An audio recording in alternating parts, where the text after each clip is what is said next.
So NATS servers are pretty neat. You can Lego brick them together into any sort of arbitrary topology, and we've covered a lot of that on this channel, from leaf nodes to clusters and superclusters. But did you know that you could actually, if you're using the Go programming language, embed a NATS server directly into your application? And this yields some pretty interesting benefits. One, you won't have to distribute NATS alongside your application. It's just in there. And two, we can actually bypass the network interface altogether and directly talk to NATS in process. And so today I'm going to go over how to write a Go program that embeds the NATS server directly, and we'll explore some of the options available to us when we do so. So let's get straight into it.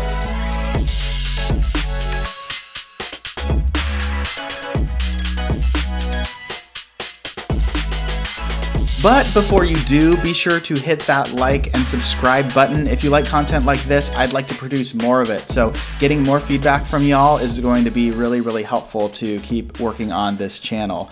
Let's move on to the video. So this feature is not really well known, but we're starting to see more and more folks use it because I think there's a really interesting niche use case around it, or a couple interesting niche use cases around it, and that's taking the NATS server and embedding it directly into your application.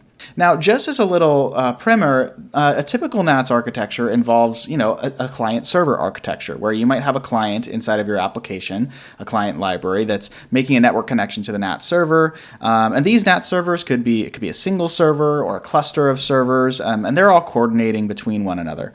But typically, you're going to have latency over the network that's going to be affecting your performance in this case. And this makes a lot of sense if you're building web applications and you're using NATS server as kind of your middleman messaging layer to be able to have that network connection and have NATS kind of broker all the information between these clients. But what if you're building something like a modular monolith or a offline first desktop application, and this is your kind of backend that also kind of runs in the background? You might want to utilize NATS server in a slightly different way. There's an option, if you're using the Go programming language, to actually take the NATS server and put it directly inside of your app. Which is great because it means the NATS server runs, alongside your code in the same lifecycle. When your application shuts down, NATS server shuts down, et cetera, et cetera. And you still get all the same benefits of, the NATS server in general, being able to have multiple things, talk to each other, using NATS JetStream, even using things like Leafnodes, as we'll get into in just a second here. But there is already a lot of benefit to just being able to put NATS server inside of your application. For instance, if you're distributing a desktop application, you might not want to distribute your binary and say you have a dependency of NATS server, hey, go install it, or here, we'll run it for you. You might not want to worry about, making sure NATS server is still, always running alongside your other code. So it might be more beneficial to just bake it all into one binary. So when your code's running, the NATS server is running, and vice versa. Now, one of the issues here is, even though you're embedding NATS server, you're still connecting over the localhost loopback interface, which means you're still incurring some network latency and you're still going through the network stack. And this might not be a problem performance-wise for many, many, many applications, but we've also offered some other options when you're embedding a NATS server that I think are really cool and can lead to some really interesting use cases. And that's using our in-process connection layer. So not only are you embedding NATS server inside of your application, but you're also creating a direct connection between the client and the NATS server. So we're not going through the network layer. We're literally just pushing bytes around inside of the application to service that. And again, you still get all of the cool features of NATS, from multi-tenancy to JetStream, key value store, object store, and that lives real close to your code. And this could be really beneficial for a lot of reasons. Maybe you want to have a unified RPC layer that no matter where your client lives, they can still talk to each other over the same kind of NATS protocol interface. And I think this makes for a lot of really interesting architectures, especially if you're creating things like modular monoliths, where you want to package your entire application together, but you want still a separation of concerns. And NATS can be that protocol that provides that separation of concerns. Another interesting reason why you might want a NATS server is if you're creating a application that really kind of is represented as infrastructure, and you might need these things to auto mesh together or to leaf node into each other automatically, and you can embed a NATS server, have it pre-configured, for what you need, and basically make all these applications easy to set up and connect to each other. We've also seen use cases like that. And so this leads to some really, really cool stuff. especially when you start combining a lot of the other NATS features that are available to us. And so let's say we embed this NATS server directly in our application, and we're using the direct in-process connection to communicate between our client and our NATS server inside the application. So it's super, super fast. But then we might want to take our data, that's in JetStream, and we might want to actually sync that over to the cloud on a remote NATS server over here. And we can actually do that with Leafnodes. We have lots of options in terms of, hey, do we want to use the network? Do we want to not use the network?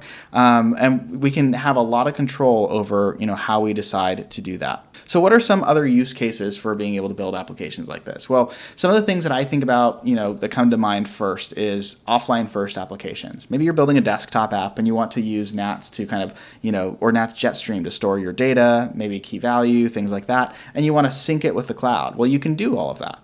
I already spoke a little bit about modular monoliths and how NATS can be that layer of separation of concerns, and that way it can be very, very easy to break these things out into microservices later. You keep them as microservices the entire time, but for performance reasons or for deployment ease reasons, you might want to bundle it all together into a single application. I've also used this quite a lot for platforms with no network, or in my case, I'm using it for WASM, where I might not have a network layer defined. In the case of WASM, you really don't, and so you kind of have to shim out a network layer. And I actually do this in the browser, where you can actually run a NATS server in the browser, and you can talk to it with a NATS client, and that's all happening over kind of a shim that's happening in the browser, which is really, really neat because it opens up a lot of other possibilities. I think some other benefits is like you get this unified RPC layer, no matter if you're in process or running locally on a box or trying to talk to something across the world. You have this this single protocol that you use to be able to communicate with things.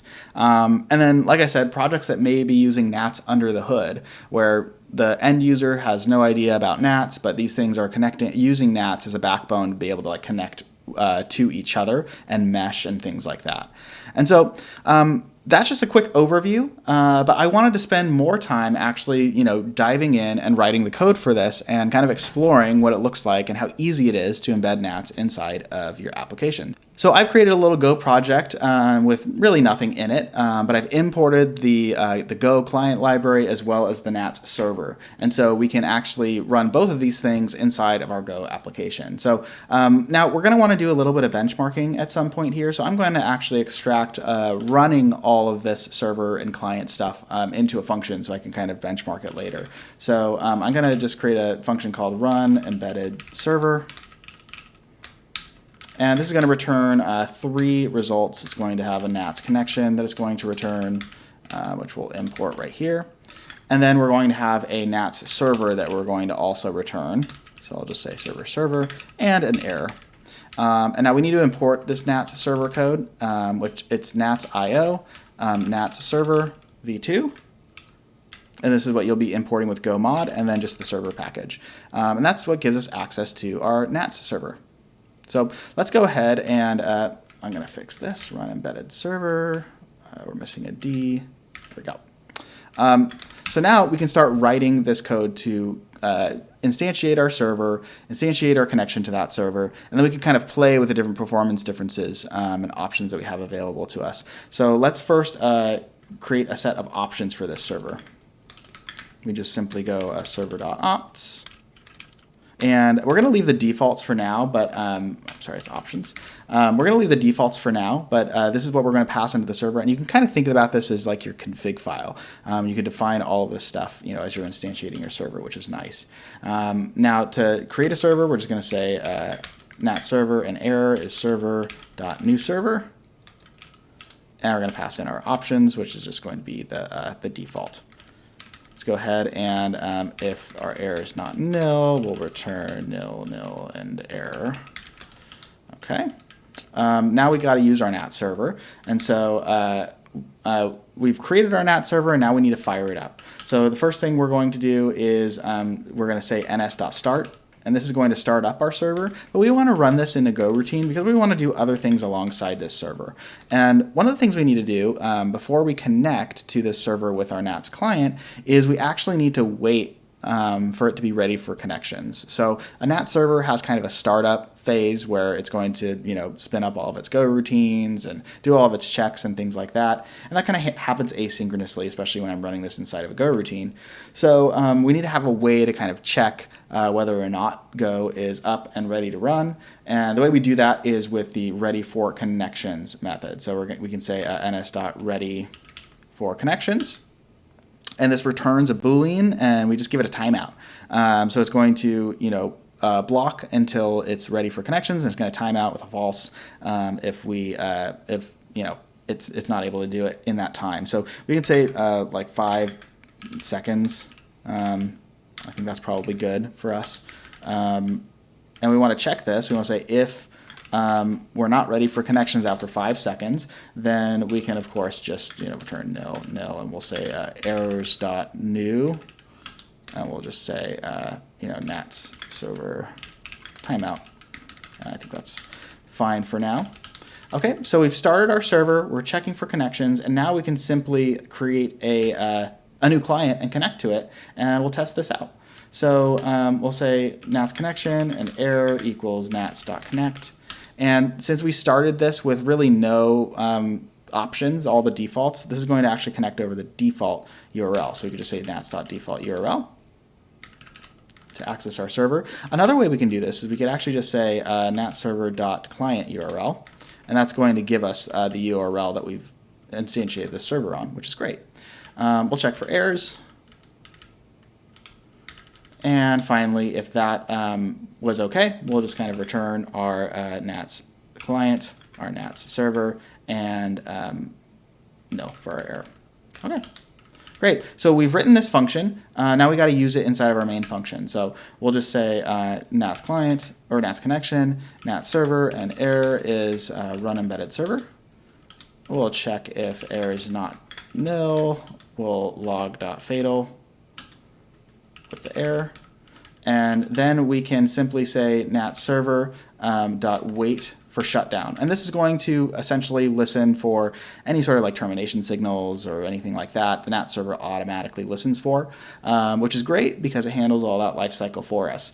Now, before we actually run this, let's actually have something to test with. We're going to use our NATS client and just create a subscription that we'll respond on. So we'll just say NATS connection dot subscribe.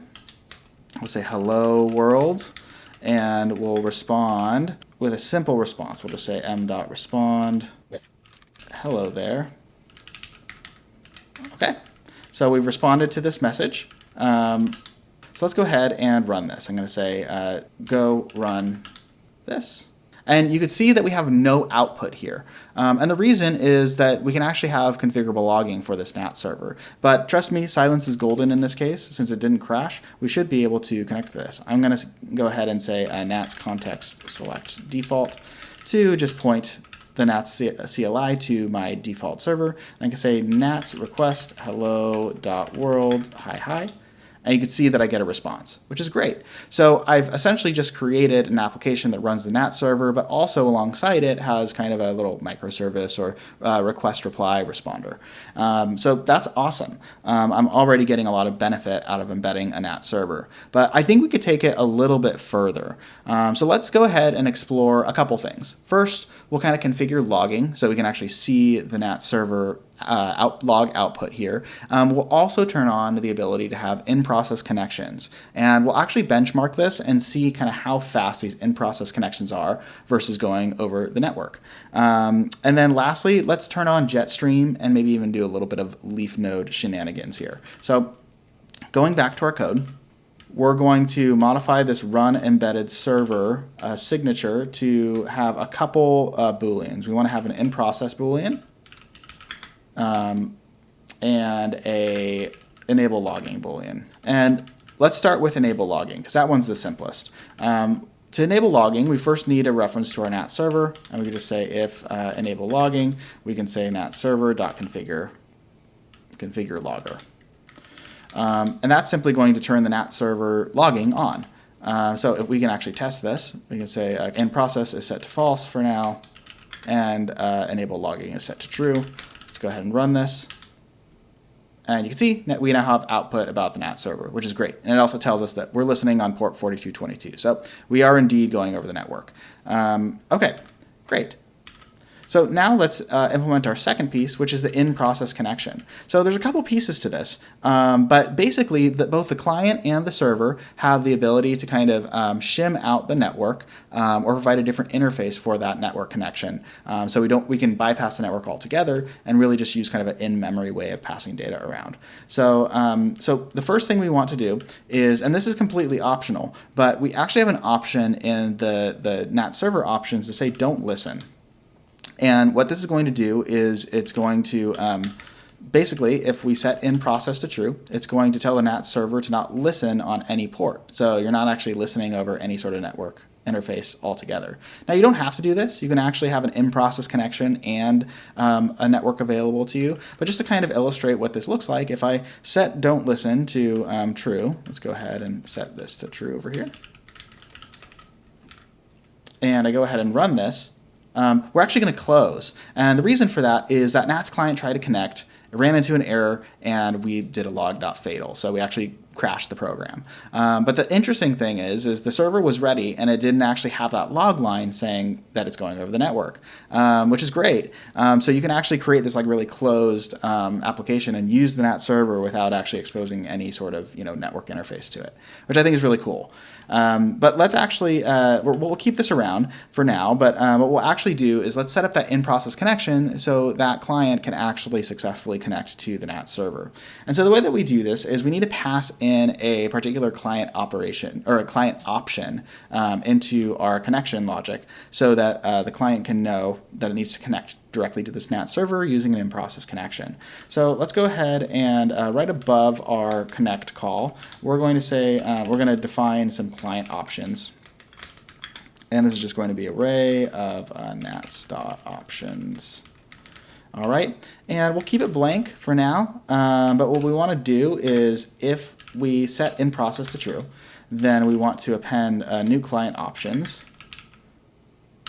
Client ops nats.inProcess server and the NATS server. Now the cool thing about this is this in-process server is just an option that you pass into the NATS client, but it actually takes an interface called the in-process connection provider. And so while this is being provided directly by the NATS server, you can actually create whatever interface you want for this, which is really nice because you can go shuffle this data via memory, or you can go I guess over a different like network protocol besides TCP if you wanted. There's some really interesting things that you could do here. So I think this is pretty cool. Let's pass this option into our connection and let's test this out. Okay, so now we've successfully connected because we don't have an error, but we obviously can't talk to this directly because that don't listen is not set. If I go ahead and just comment this out for a bit, we can kind of test out what this looks like. So that client that's listening on Hello World is actually talking directly to the NAT server instead of going over the loopback interface. So if I say NATS request Hello World, I still get a response here, which is nice. And we actually have like much better performance because we don't have to go over the network interface. Now, how much better performance? Let's actually find that out. Back to our code. I'm just going to go turn don't listen back to on, and we'll close out this server. And I've actually set up a benchmark. This benchmark is going to test the in-process connection as well as the loopback interface and kind of see like how much faster the in-process connection is. So let's go ahead and run this benchmark and see what we get. Okay, so now that we ran the benchmark, you can kind of see that we have a pretty significant 4x. And even when I was benchmarking here without running my my video recording, I was getting like a 5x improvement over over a loopback when you're using in process. And so you might not even need this performance because this is like measured in 16,000 nanoseconds, and this is kind of like this is a full synchronous request reply that's happening, by the way. But as you could see, like we can eke out a lot more performance by doing in process connections, which is really cool. So you don't have to worry about like incurring any overhead about around going through the network interface. You could actually just like disable it altogether and run a true modular monolith that has a lot of really cool performance with it. Okay, what's next? Well, let's go ahead and add JetStream into the mix because, it wouldn't be fun if it was all just core NATs. We want to be able to use JetStream, create streams, create KVs, and let's actually set up a Leafnode connection to Synadia Cloud so we can see how that all can kind of work, where we have an embedded NAT server inside of our application, but we're still syncing data to Synadia Cloud. And so first and foremost, let's add to our configuration here. We're going to say server name is embedded server. And this is what's going to show up when we connect as a Leafnode. Let's go ahead and say JetStream is true to enable JetStream. And we're going to also set a JetStream domain. And this is important because we are what we're going to want to do is we're going to want to connect to Synadia Cloud. And we want to be able to administer our JetStream, maybe create a stream, fire off some events, stuff like that. But we need a JetStream domain to be able to identify all of these stream assets like streams and KVs and which kind of bucket or server NAT system they belong to. So I'm going to call this embedded as my JetStream domain, and we'll use that a little bit later. And then we're going to actually fire up a Leafnode configuration block. And I'm just going to copy and paste over here. What this is going to be doing is going to create a Leafnode remote connection to a URL called Leaf URL, which I'll just go create over here. And we'll say that Leaf URL is it's a URL type. And so we'll just go over here and say URL.parse. And we'll say we want to connect to NATS Leaf connect.ngs.global, which is our Synadia Cloud connection URL. And if error is not nil, we'll go ahead and return that. Perfect. So we've parsed our URL for connecting to NGS or Synadia Cloud, and that's truly all we need. So now we have an embedded server that's using JetStream, connecting to Synadia Cloud. Let's go ahead and run this and see if this is all going to be working correctly. Go run main.go. Okay, so I have some warnings here, and that was just from some previous examples. That has nothing to do with any of this, but you can see that we are running in the embedded domain, that we have JetStream enabled, and we also are getting messages that we have a successful Leafnode connection that has made it over to Synadia Cloud. So let's go over to Synadia Cloud for a minute and take a look at this. So there we go. So if I look at my connections graph, you can see I have that embedded server Leafnode. You can see it has kind Leafnode over here. And if I click into it and scroll down, you can see that I actually have a bunch of subscriptions that were made for me. And this is the subscriptions that are going over the Leafnode connection. So things like JS Embedded API Consumer. You can see the whole JetStream API has been subscribed to under the embedded domain. And this is how we're able to talk to this server over JetStream. We also see our hello world that's showing up right here, which is great because this is our little subscriber that shows up over the in-process connection. A couple other, nice, neat little things that were subscribed to, but you can kind of see the subscriptions that all exist right here. So let's go ahead and go into our CLI. I'm going to switch my NATS context to this office hours CLI, which is on the same account that that this Leafnode just connected to. And I'm going to actually say NATS request hello.world hi. And we're getting that hello there as a response. So I'm basically talking to Synadia Cloud, but I'm reaching in to that Leafnode, and that in-process connection is responding and then being forwarded up to Synadia Cloud. So lots of really cool moving pieces going on here. But you can see that even though you're using in-process connections, you could still reach in, and all the NAT stuff kind of works as you would expect, which is great. Not only that, but if I do NAT stream list, these are going to be the streams that are right now inside of my Synadia Cloud account. But I can say JS domain embedded, and then it's going to list out the streams for this embedded context or domain. And there's no streams defined here, but I can easily add one. I can say NATS stream add, and let's call this, events, and let's use all the defaults. And it's going to ask me for subjects. I'm just going to say events.greater than, and there we go. So now if I run NAT stream list, we now get events, and this is all inside of my embedded NAT server. The other thing I could do is start sending events to this. So I can actually say NATS pub events.123, hello, and let's just give them 100. So this is, again, sending it to Synadia Cloud, but this is actually being picked up by the embedded NATS server, because that subscription has crossed over the Leafnode connection. So if I go ahead and say NatStream list again, we have 100 messages in that event. So lots of power here, being able to kind of reach into an embedded NATS server. But what if I wanted to take these events on this NATS server and I wanted to kind of back them up onto Synadia Cloud? Well, I can easily do that by creating a mirror. So I'm going to say NatStream add, and I'm going to say, let's call this events mirror. And I'm going to say use all the defaults, and I also want to say I want to mirror the events stream. Okay, so it's going to ask me a couple other questions. Do I want to adjust the start time for the mirror? No. Do I want to filter or transform it?